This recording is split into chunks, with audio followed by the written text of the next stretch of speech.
શિયાળો આમ જોવા જઈએ તો અત્યારે પૂર્ણ થઈ રહ્યો છે, ઉનાળાની શરૂઆત થઈ રહી છે અને ફેબ્રુઆરી મહિનો છે, ખાસ કરીને જે આપણે 15 ફેબ્રુઆરી પછીનો જે સમય હોય છે આમ તો મિક્સ ઋતુનો હોય છે, એ જ પ્રકારની મિક્સ ઋતુ આપણે હવે જોવા મળશે. આમ જોવા જઈએ તો આજે 7 ફેબ્રુઆરી થઈ ચૂકી છે અને આપણું જે અનુમાન હતું એમ 5 ફેબ્રુઆરી પછીથી દિવસનું તાપમાન છે એ ઉચકાયું છે ને હવે પછીનો જે સમય છે એ મિક્સ ઋતુનો હશે. મિક્સ ઋતુનો એટલા માટે કેમ કે રાત્રે આપણે શિયાળા જેવો અહેસાસ થશે ને દિવસે ઉનાળા જેવો અહેસાસ થશે, એટલે રાત્રિનું અને દિવસનું તાપમાન છે એમાં એક લાંબો અંતર જોવા મળશે. લઘુત્તમ અને મહત્તમ તાપમાનની અંદર લાંબા અંતરને કારણે પણ આપણે ઘણી જગ્યાએ આપણે વાતાવરણની જે ઇફેક્ટ છે એ ખેતી પાકો ઉપર અને માણસોને આપણે જે બીમારીમાં જોવા મળતી હોય છે એ અસર છે એ હવેથી જોવા મળશે. એટલે રાત્રે શિયાળો અને દિવસે ઉનાળાની શરૂઆત છે હવે થઈ ચૂકી છે. આ વચ્ચે જોવા જઈએ તો એક અગત્યના સમાચાર એ પણ છે, જેવી રીતે જોવા જઈએ તો શિયાળો, આ વર્ષનો શિયાળો છે એની અંદર જે અનુમાન હતું એ મુજબની ઠંડી પણ જોવા મળી છે. ખાસ કરીને ઉત્તર ભારતના પહાડો ઉપર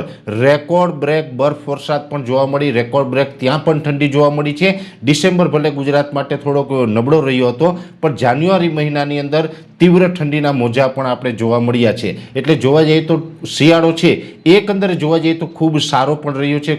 શિયાળા દરમિયાન ઠંડી પણ સારી જોવા મળી છે, ઝાકળ વર્ષા પણ આપણે સારી જોવા મળી છે.